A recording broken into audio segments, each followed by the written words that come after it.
E aí pessoal, beleza? Bem-vindos ao canal Libertário 013, meu nome é Caio, pra quem não viu aí na intro. Esse é um canal libertário que eu falo sobre economia, filosofia, política e ética por essa perspectiva. E como prometido aí na outra semana, que eu falei que eu ia continuar nessa semana a leitura comentada do que o governo fez com o nosso dinheiro, hoje vai ser a quarta e acredito que vai ser a última parte do capítulo, já que eu vou abordar os tópicos 10 ao 13, que são os que faltam. Então, estou fazendo a leitura comentada desse livro. Evidentemente, se essa é a sua primeira vez aqui, primeiramente, bem-vindo e se inscreva no canal, peço encarecidamente, muito importante. Ajudar a bater a meta de inscritos aí do canal, chegar a 670 agora que é a meta do momento. Depois vamos usar 700, 800, 900, 1000, enfim, finalmente chegar nos 1000 inscritos. É muito importante, mas não recomendo que você assista esse vídeo se você é novo, é o seu primeiro vídeo aqui no canal. Não assista esse vídeo agora, ou se você quiser assistir também é por sua conta e risco. Por quê? Como se trata de uma leitura comentada, eu já estou um pouco avançado no livro, então talvez você não consiga entender todas as discussões que estão sendo feitas, coisas aqui. Então, para facilitar para você, estou deixando na descrição, além dos links que eu sempre deixo, que são das redes sociais e os links para apoio financeiro do canal, eu estou deixando os links da playlist da leitura comentada, então você vai lá, clica lá e vai ter lá do primeiro vídeo até o atual, aí você continua assistindo, dá para você fazer uma maratona aí. E também tem o link para download e compra do livro. Você pode fazer o download através do site do Instituto Rothbard, gratuito, não precisa pagar nada. Ou você pode comprar através do site da Amazon. Eu não sou patrocinado da Amazon ainda, mas como o link está lá e eles têm uma certa, um certo controle de onde as pessoas vieram pelo link deles, então compra lá que eventualmente alguma hora eles mandam um e-mail lá e a gente vira brother lá. Então me ajude aí também nessa parte, se você puder. Se você for comprar o livro, claro. Mas enfim, vamos entrar aí já na leitura comentada. Acredito que esse vídeo não vai ficar muito longo, tá? Porque não tem muita coisa. A página que eu estou no momento, para quem quiser acompanhar realmente a leitura, é na página 67.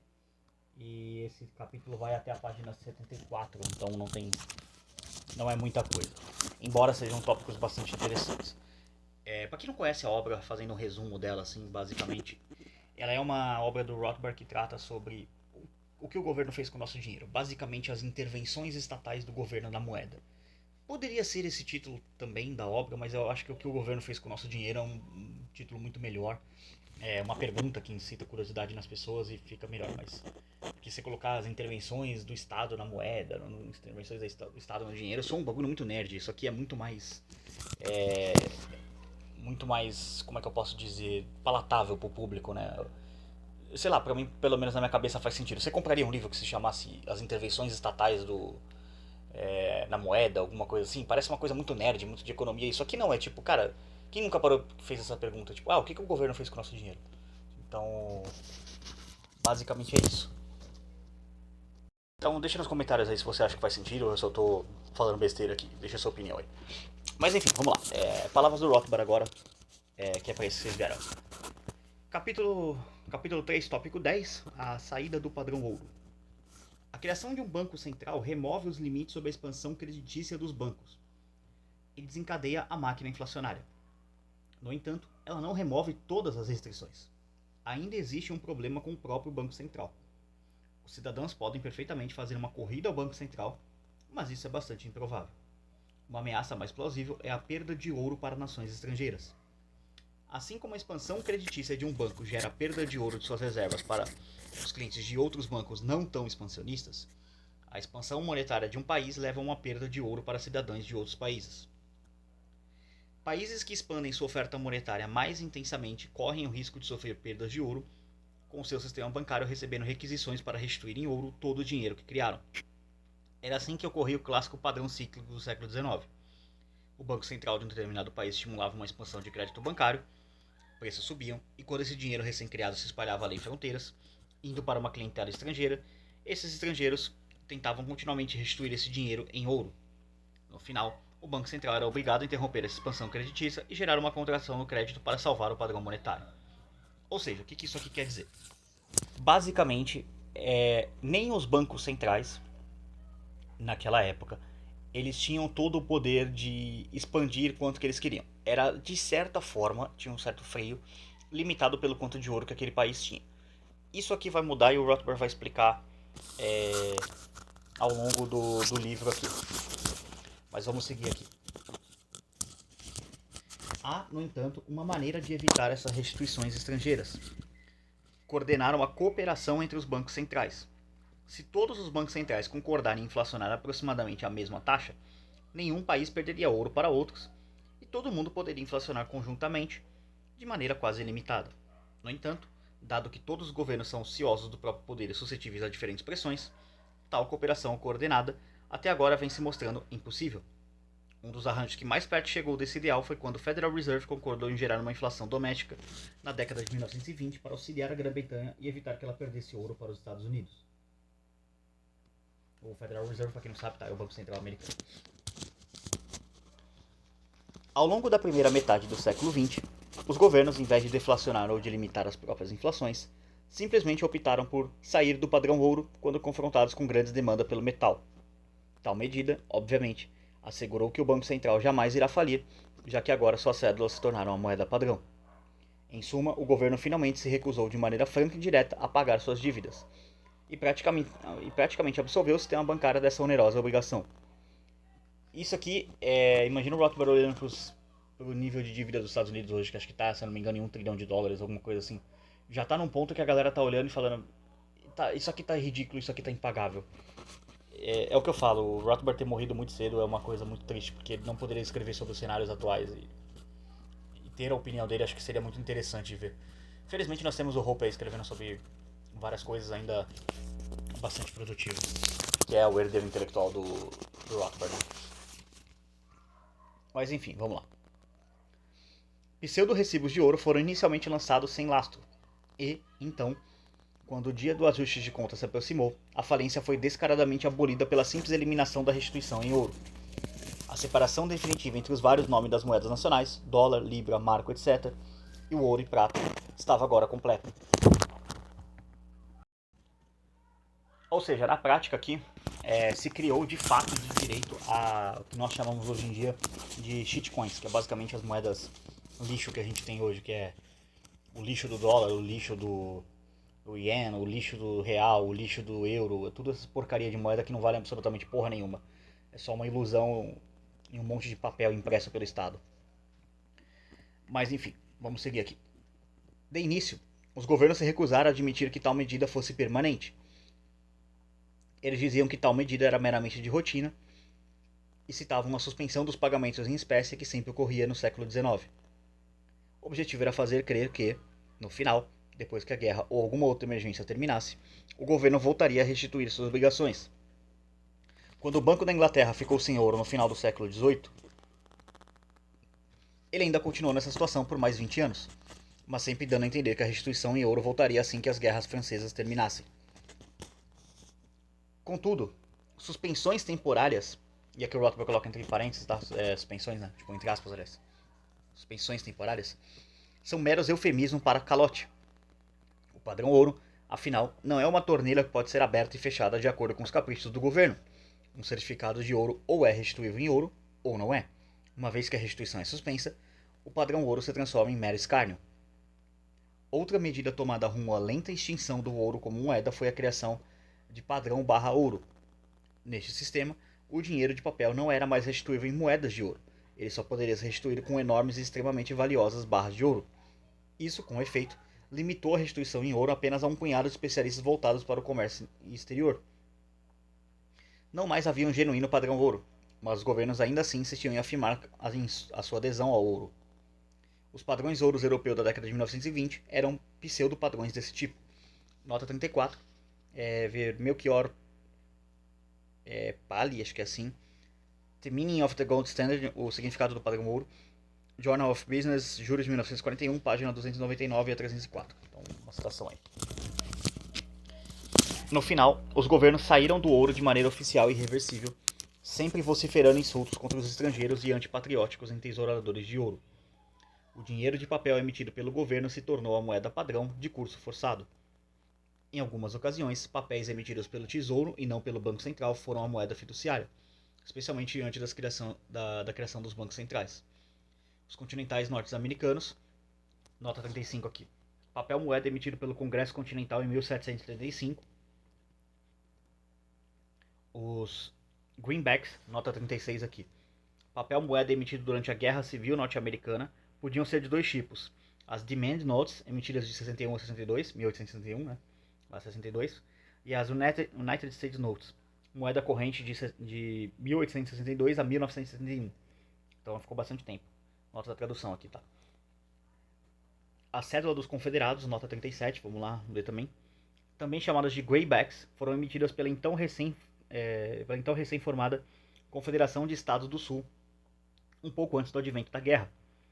Como não tinham lastro em grandes ativos, além de moeda corrente na Confederação, funcionariam também como um título portador a fim da guerra, que poderia ser restituído no valor impresso na cédula caso o Sul saísse vitorioso e se tornasse dependente.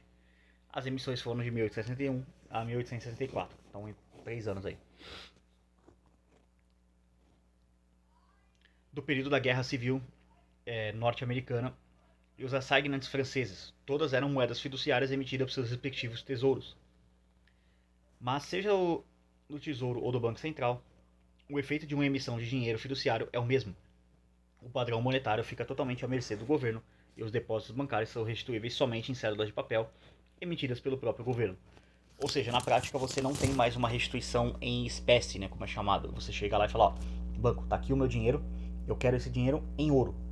Você pode chegar com, por exemplo, você chega com um cheque de R$1.000 e você fala, ó, banco, eu quero R$1.000 em ouro. Não, o banco não vai te dar R$1.000 em ouro. O banco vai te dar R$1.000 em papelzinho colorido lastreado de honestidade política, que as pessoas têm audácia ainda de chamar de dinheiro. Então é isso que acontece hoje em dia. Você não consegue restituir mais nada em ouro, infelizmente. Mas vamos lá, isso encerra o tópico 10, vamos ao tópico 11. A moeda fiduciária e o problema do ouro. Quando um país sai do padrão ouro e vai para o padrão fiduciário, ele aumenta a quantidade de dinheiros existente. E aqui dinheiro também está entre aspas. Além do dinheiro metálico, ouro e prata, surgem outras moedas independentes e estatais, cada qual conduzida por seu respectivo governo, o qual impõe suas regras de curso forçado. Por exemplo, no Brasil você não pode transacionar em dólar, isso é crime. Se você chegar na padaria, por exemplo, e ofertar dólar, você pode ser preso. Por exemplo, eu quero comprar, sei lá, R$5 de pão. E aí você chega e paga com uma moeda de $1, uma nota de $1. Você não pode fazer isso. Isso é crime. Da mesma forma, também o padeiro ele não pode recusar-se receber em real. Isso também é crime. Essa é a lei de curso forçado. Essa é a forma como bancos centrais basicamente anulam, né, entre aspas, tentam anular sem sucesso a lei de Gresham, mas isso acaba não dando certo. Quando você tem uma moeda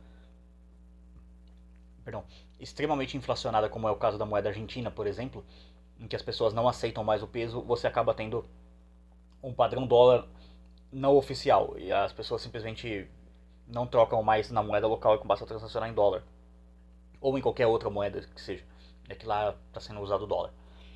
Então, bem complicado para o Estado conseguir controlar isso. Na prática ele não consegue. Na teoria sim, mas na prática acaba não acontecendo porque ele tem um certo nível de intervenção que ele pode fazer até ficar ridículo e simplesmente as pessoas se recusarem a fazer isso. Na Argentina, por exemplo, a inflação acho que está em 106% ao ano, o que é absurdo. Mas enfim, vamos lá. Assim como o ouro e a prata terão uma taxa de câmbio entre si no livre mercado, também o mercado estabelecerá taxas de câmbio para diversas moedas agora existentes. Em um mundo de moedas fiduciárias, cada moeda corrente, caso seus governos permitam, flutuará livremente em relação a todas as outras. Vimos que, para quaisquer duas moedas, a taxa de câmbio entre elas é estabelecida de acordo com as respectivas paridades do poder de compra, sendo que tais paridades, por sua vez, são determinadas pelas respectivas ofertas e demandas de várias moedas correntes.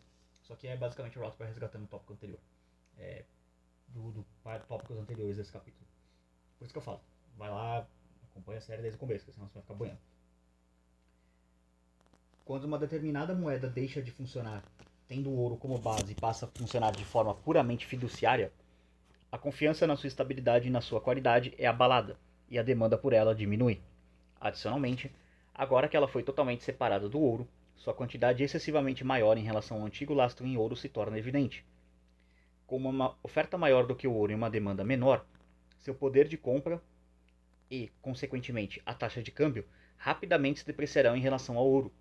E, dado que o governo é uma instituição inerentemente inflacionária, ele continuamente depreciará a moeda ao longo do tempo.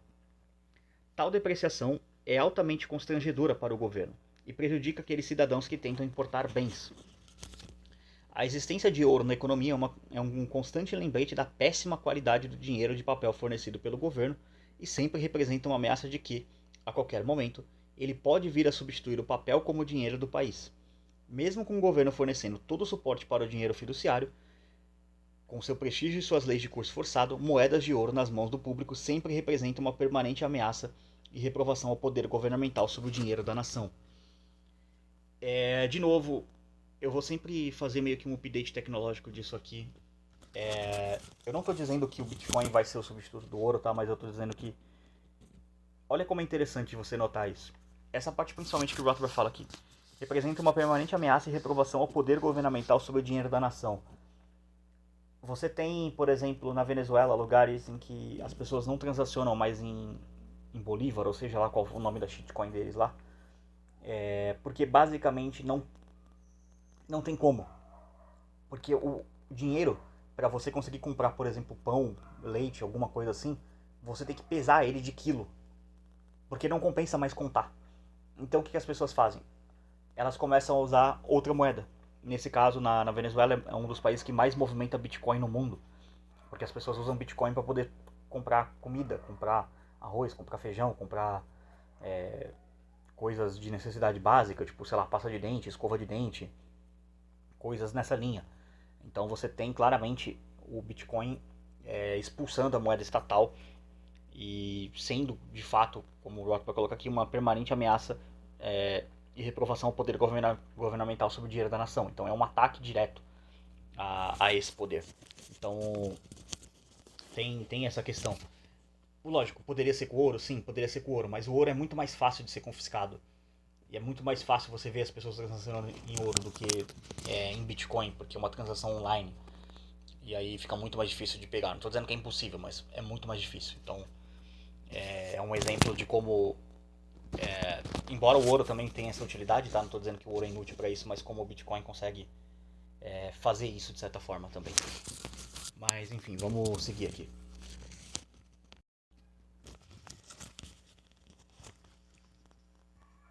Vamos lá. Na primeira depressão americana, de 1819 a 1821, 4 estados, Tennessee, Kentucky, Illinois e Missouri, instituíram bancos estatais que emitiam papel moeda fiduciário. Este dinheiro contava com disposições estaduais que garantiam seu curso forçado nesses estados. Contava também, em algumas ocasiões, com proibições legais contra a depreciação das cédulas. Mesmo assim, todos esses experimentos, nascidos com grandes esperanças, prontamente fracassaram, dado que o dinheiro de papel rapidamente se depreciava até chegar a um valor irrisório. Os projetos tiveram que ser prontamente abandonados. Posteriormente, os greenbacks circulavam como papel fiduciário no norte do país durante e após a Guerra Civil. Todavia, na Califórnia, as pessoas se recusaram a aceitar os greenbacks e continuaram a utilizar o ouro como moeda, como explicou um eminente economista. E aí, Rothbard cita esse cara aqui. Na Califórnia, assim como em outros estados, o papel moeda era de curso forçado e recebível para dívidas públicas. Não havia nenhuma desconfiança ou utilidade em relação ao governo federal, mas havia um sentimento forte, favorável ao ouro e contra o papel moeda. Cada devedor possuía o direito, dado por lei, de pagar suas dívidas em papel depreciado, mas se o fizesse, ele estaria marcado, o credor provavelmente publicaria seu nome nos jornais, e seria praticamente boicotado. Olha um exemplo de ostracismo social já em 1800 e alguma coisa.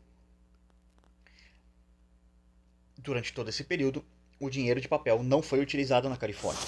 O povo do estado efetuava suas transações em ouro, enquanto todo o restante dos estados utilizavam papel moeda conversível. Nota 38 aqui, que ele vai citar de onde ele tirou esse trecho. O trecho é de Frank W. Tausig, Principles of Economics, segunda edição, Nova York, Maximilian, 1916, volume 1, página 312. Ver também J.K. Upton, Money in Politics, ou seja, Dinheiro na Política, segunda edição, Boston, página 69 e seguintes. Vamos lá. Ficou claro para os governos que eles não podiam se dar ao luxo de permitir que as pessoas portassem e utilizassem ouro. O governo jamais seria capaz de consolidar seu poder sobre a moeda corrente do país se o povo, quando necessário, pudesse repudiar a moeda fiduciária e voltar para o ouro como seu dinheiro. Previsivelmente, os governos proibiram seus cidadãos de ter ouro. Nos Estados Unidos, o ouro, a não ser em quantias insignificantes para propósitos industriais ou ornamentais, foi nacionalizado. Pedir a devolução dessa propriedade confiscada é, hoje, uma atitude considerável irremediavelmente retrógrada e antiquada. Nota 39 aqui. Para uma análise incisiva dos passos dados pelo governo norte-americano para confiscar o ouro das pessoas e sair do padrão ouro em 1933, ver Garrett, acho que é assim que se fala, The People's Pottage, e Darrell Claxton, 1953, página 15 a 41. Então aqui encerra o tópico número 11, se inicia o tópico 12, e aí eu já vou seguir com ele aqui. E aí, tópico 12, a moeda fiduciária e a lei de Gresham. E aqui já é o penúltimo tópico, então já está caminhando para o final, tá? Vamos ver o que o Rothbard tem a colocar sobre essas questões. Com a instituição do papel moeda fiduciário e de curso forçado e com a proibição do ouro, o caminho estava sedimentado para uma inflação em grande escala produzida pelo governo. Restou apenas uma única restrição, a ameaça de uma hiperinflação e a consequente destruição da moeda. A hiperinflação ocorre quando o público percebe que o governo está determinado a continuar inflacionando, quase sempre para financiar seus próprios gastos, e decide se esquivar do imposto inflacionário gastando o mais rapidamente possível seu dinheiro, enquanto ele ainda possui algum valor. Entretanto, enquanto a hiperinflação não ocorre, o governo pode continuar gerenciando a moeda e a inflação sem maiores problemas. E lembrando que o Rothbard está usando a inflação aqui da maneira correta, que é a expansão da base monetária sem lastro prévio em poupança. Não é essa ficção que diz hoje em dia que a inflação é um aumento de preço. Não. Isso é uma burrice keynesiana que ela foi repetida várias e várias vezes até ela virar uma pseudo-verdade. Embora alguns achem que é verdade, não é verdade. Só porque é uma afirmação burra, é repetida ao longo dos séculos, não quer dizer que ela se torna verdade. Todavia, surgem novas dificuldades. Como sempre, a intervenção governamental para sanar um problema acaba gerando uma série de outros novos e inesperados problemas. Em um mundo de moedas fiduciárias, em que cada país possui seu próprio dinheiro, a divisão internacional do trabalho é gravemente afetada e os países que antes estavam unidos pela mesma moeda metálica agora se fragmentam em unidades autárquicas. A ausência de uma certeza monetária afeta ainda mais o comércio. O padrão de vida de cada país fica aquém do potencial. Cada país possui taxas de câmbio que flutuam em relação a todas as outras moedas. Um país que inflacione muito mais do que os outros agora não tem mais de temer uma perda de ouro, mas ele sofrerá outras consequências desagradáveis. A taxa de câmbio de sua moeda cairá em relação às moedas estrangeiras. Isso não apenas será constrangedor, como também será perturbador para seus cidadãos, que temerão a desvalorização contínua. Tal inflacionismo também aumenta enormemente o preço dos bens importados, que afetará bastante aqueles países cuja economia depende do comércio internacional. Isso é uma coisa que está pegando muito na Argentina, tá? A Argentina está ficando sem dólar para poder pagar as reservas internacionais, as compras, as exportações, né? Porque assim, quando o governo argentino principalmente faz uma importação ou alguma empresa argentina faz alguma importação, você não consegue ir lá, geralmente empresas, elas têm algum nível de estoque em dólar, tá? Mas se elas precisam fazer alguma compra muito grande, você precisa recorrer ao Banco Central do país para poder trocar peso por dólar. Só que o Banco Central argentino tem recusado essa troca. Então o que está acontecendo? Na prática as pessoas não estão conseguindo se dolarizar. E aí você não consegue pagar em peso porque as pessoas de fora, né, tipo um brasileiro, por exemplo, um uruguaio ou sei lá, um americano, ele não vai aceitar o peso argentino porque ele sabe que ele vai perder dinheiro, que está desvalorizando a moeda cada vez mais. Então o que ele faz? Ele não aceita. E aí ele não faz comércio. E aí você começa a prejudicar não só aquela empresa, mas a vida de todas as outras pessoas que não vão ter o bem que aquela empresa importa. Seja lá qual bem for. Pode ser carne, pode ser papel higiênico, pode ser, sei lá, CD de videogame, qualquer coisa, perfume, arroz, feijão. Imagina qualquer bem que a pessoa não vai ter acesso. Então, é um exemplo. Mas vamos lá. Exatamente por isso, a tendência é que os governos cada vez mais adotem políticas conjuntas visando a abolição ou a limitação máxima das taxas de câmbio flutuantes. Taxas de câmbio fixada arbitrariamente em relação a outras moedas já foram tentadas. A lei de Gresham nos informa exatamente qual será o resultado de qualquer controle de preço arbitrário desse tipo. Qualquer que seja a taxa adotada, não será do livre mercado, já que essa só pode ser determinada no dia a dia do mercado.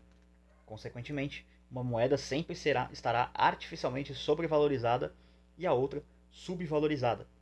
Historicamente, e também ao longo do século XX, os governos sempre optarão por sobrevalorizar deliberadamente suas moedas, por razões de prestígio e também por consequências Perdão, e também por causa das consequências inerentes. Quando uma moeda é sobrevalorizada por decreto, as pessoas correm para trocá-la pela moeda subvalorizada, cujo preço, obviamente, está artificialmente baixo. Isso gera um excedente de moeda que está sobrevalorizada e uma escassez da moeda que está subvalorizada. A taxa de câmbio, em suma, não tem a liberdade de se mover em direção ao valor que equilibra este mercado de câmbio.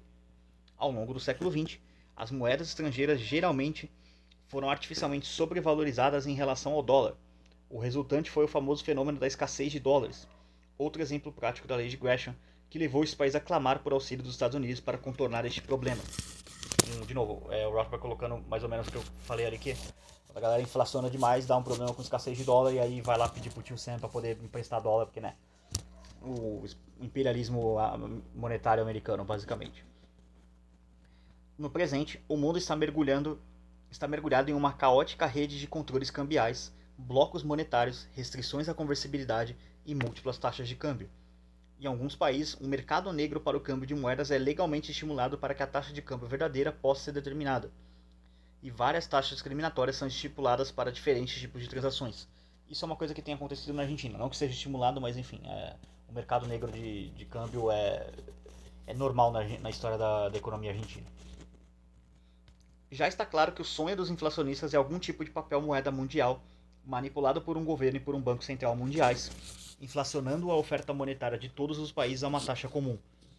Olha o Rothbard sendo extremamente visionário no que está acontecendo hoje. Eu falo, o homem era um gênio, cara. Ele tinha uns insights assim que são absurdos. O que é isso se não a ideia do World Economic Forum, de você fazer um banco central mundial e inflacionar todo mundo junto? O que é isso se não o grande bloco da União Europeia fazendo isso, de certa forma? Fala, cara, o Rothbard era um gênio. O que é isso se não as grandes dólar a CBDC, né, que é Central Bank Digital Currency, que eles querem fazer agora? Quando o cara é diferenciado como economista, eu bato muito nessa tecla do quão bom economista o Rothbard era, ele consegue ter insights que você olha além das obras dele e você fala, cara, isso aqui é literalmente o que está acontecendo, e fazem quase 30 anos, né? Fazem 28 anos que o Rothbard faleceu, ele faleceu em 95. E você vê que esse livro aqui já tem, acho que 50, 60 anos, mais ou menos, é dos anos 70, se eu não me engano. E você lê isso e você consegue parar e pensar e falar, cara, é exatamente isso que está acontecendo hoje, 50 anos atrás. É aqui que você avalia com foda o cara é. E o Rothbard, assim, pra mim talvez ele não seja o melhor economista de todos os tempos, eu considero o Mises, mas o cara era muito bom. O cara era muito bom, mas muito bom mesmo no que ele fazia. Então vamos lá, seguindo aqui. No entanto, este é um sonho mais distante, para um futuro muito indefinido. Rothbard, eu sei que você não vai me ouvir, mas infelizmente esse futuro muito indefinido e esse sonho muito distante, eu acho que se você tivesse vivo hoje, você diria que esse futuro indefinido chegou. Ainda estamos longe de um governo mundial e os problemas das moedas nacionais têm sido variados e conflitantes demais para permitirem que tudo seja mesclado em uma única unidade monetária. Rothbard, enfim, não estamos. Eu queria dizer que sim, queria compartilhar desse otimismo do Rothbard, mas sendo um cara de 2023, lendo esse livro de 71, 72 ali mais ou menos, não estamos não, infelizmente. Contudo, o mundo tem se movido a passos firmes para essa direção. O Fundo Monetário Internacional, por exemplo, é uma instituição basicamente criada para estimular, em termos gerais, controles de câmbio e capital. O FMI, né, o Fundo Monetário Internacional, requer que cada país membro contribua com o dinheiro de seus pagadores de impostos para um fundo destinado a socorrer governos que estejam com déficits em seus balanços de pagamento e que necessitem de dólares para manipular suas taxas de câmbio. Na prática, é um grande conluio de estados para roubar ainda mais as pessoas e ajudar estados que estão falindo porque roubaram demais suas pessoas. Mas enfim, tópico 13 aqui, para caminhar já para o encerramento, as últimas duas páginas. O governo e o dinheiro. Muitas pessoas acreditam que o livre mercado, apesar de algumas admitidas vantagens, é um retrato da desordem e do caos. Nada é planejado, tudo é fortuito. Já os ditames governamentais, por outro lado, parecem ser simples e ordeiros. Decretos e leis podem ser criados, aprovados, impingidos e obedecidos. Em nenhuma área da economia esse mito é mais predominante do que no campo monetário. Para essas pessoas, é inquestionável que pelo menos o dinheiro tem que estar submetido a um estrito e severo controle governamental. Mas o dinheiro é o sangue de toda a economia. Ele é um meio que possibilita todas as transações. Se o governo passa a controlar o dinheiro, então ele já capturou um posto de comando vital sobre toda a economia e assegurou um trampolim para o pleno socialismo. Vimos também que um livre mercado monetário, contrariamente às pressuposições comuns, não seria caótico e que, com efeito, poderia ser um modelo de ordem e eficiência. E o que aprendemos a respeito do governo e do dinheiro? Aprendemos que, ao longo dos séculos, os governos foram continuamente e crescentemente se intrometendo no livre mercado até finalmente tomarem o total controle do sistema monetário. Vimos que cada novo controle criado, muitas vezes aparentemente inócuo, dava ensejo a novos e mais profundos controles. Vimos que os governos são inerentemente inflacionários, uma vez que a inflação é um mecanismo tentador para se adquirir receitas para o Estado e para seus grupos de interesses favoritos. A captura lenta, porém decisiva das rédeas monetárias foi, portanto, utilizada para a. Inflacionar a economia a um ritmo estipulado pelo governo e b. Criar uma tendência mais socialista para toda a economia.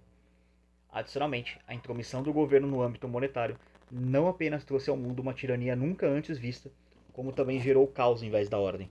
Essa intromissão fragmentou destrutivamente o pacífico e produtivo mercado mundial, fazendo com que o comércio e os investimentos fossem tolhidos e obstruídos por uma míriade de restrições, controles, taxas de câmbio artificiais, colapsos monetários, etc. A intromissão ajudou a produzir guerras ao transformar um mundo de relações pacíficas em uma selva de blocos monetários em constantes desavenças e guerras cambiais, o que estimulou o protecionismo e dificultou o comércio mundial. Em suma, descobrimos que a coerção, tanto no âmbito monetário quanto em outras áreas, produz não a ordem, mas sim o conflito e o caos. E uau, que final, né? É muito legal ver o Rothbard. Eu gosto como ele às vezes argumenta dessa forma, sabe? Ele pega o argumento da pessoa, fala assim, não, então você tá dizendo que o livre mercado é o caos, que não sei o que, tal, tal, tal, tal, tal. E aí ele vai falando, falando, falando, e depois ele prova que, tipo assim, não, na verdade o que você tá defendendo é exatamente o caos que você diz que não quer. E é exatamente isso que ele faz nesse grande finale ali do capítulo. E assim, fica muito claro, né, depois de toda essa jornada aí do capítulo, você olha e fala, realmente não tem como defender esse modelo, porque, como o Rothbard colocou, se você tem o controle do dinheiro, você tem o controle do sangue da economia. E se você imaginar a economia como um corpo, e aí, se você tem o controle do sangue de um corpo, você não controla o corpo inteiro? Você não controla todas as outras funções vitais do corpo? É algo a se pensar. E hoje, de fato, o governo controla todas as funções vitais do corpo da economia e usa e abusa desse poder para destruir a economia, destruir as pessoas. A gente tem visto recentemente, assim, entrando um pouco nessa questão de censura que tem rolado muito no Brasil, no momento que eu estou gravando esse vídeo.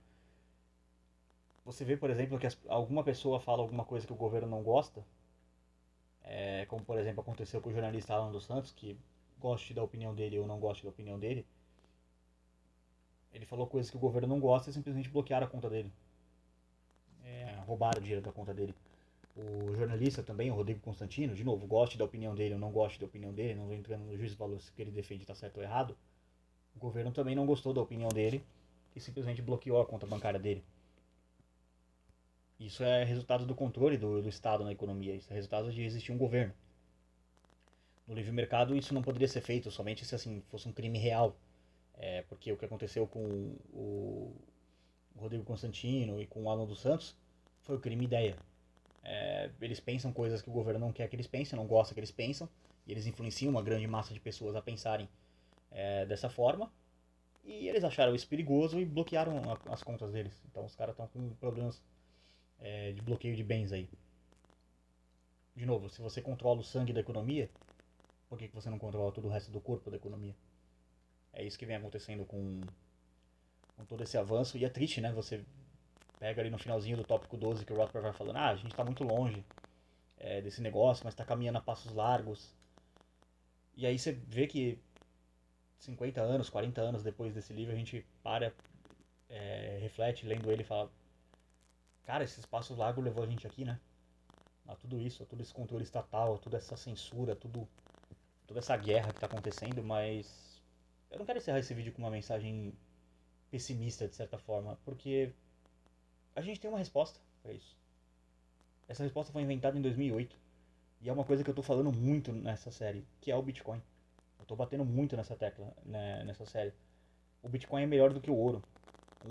Um bandido do Estado, ele pode entrar na sua casa, um assassino fardado a mando do Estado, ele pode entrar na sua casa e roubar o seu ouro. Porque ele é um bem físico. Só que se um bandido do Estado entrar na sua casa e roubar a sua wallet de Bitcoin, ele vai ter que tirar isso aqui da sua cabeça. As 12 palavras na sua cabeça. Que você pode simplesmente alegar que você esqueceu. E ele nunca vai roubar o seu dinheiro. Você pode ter certeza disso. O Bitcoin é mais seguro que o ouro. O Bitcoin é superior ao ouro.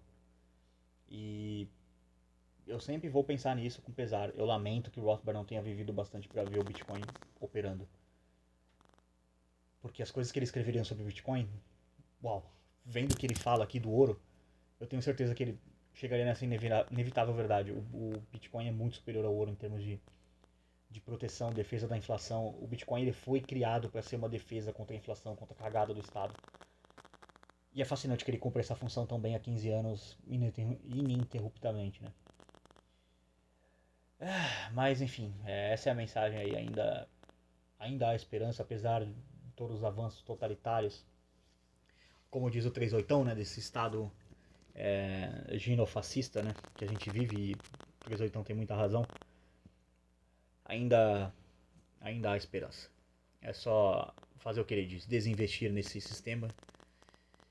E no fundo, sinceramente, acaba sendo 12 palavras e nada mais. Porque todo o resto se torna tão pueril perante o Bitcoin, perante o que ele é, perante o que ele serve. Quando você entende isso, você olha para isso e fala: é 12 palavras e nada mais.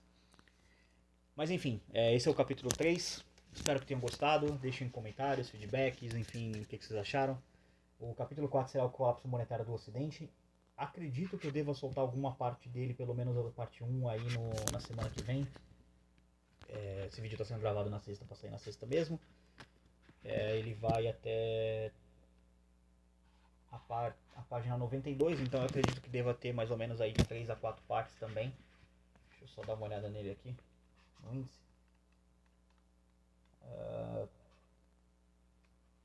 Ele também é um capítulo de 13 tópicos. Não, ele é um capítulo diretão, então eu teria que dividir ele de alguma forma. Enfim, eu ainda vou estruturar essa divisão e aí eu vejo como é que eu faço. Aí ao longo da série eu vejo como é que eu faço. Mas ele tem vários tópicos aqui de fases, essas coisas. Enfim, mas é isso. Eu agradeço a todo mundo que assistiu a série, que está assistindo a série, né? Na verdade não acabou ainda. Ainda faltam 2 capítulos, o capítulo 4 e o capítulo 5, que é o pós-fácil do Fernando Leite. Sim, vou cobrir também. É outro canal brilhante que eu adoro.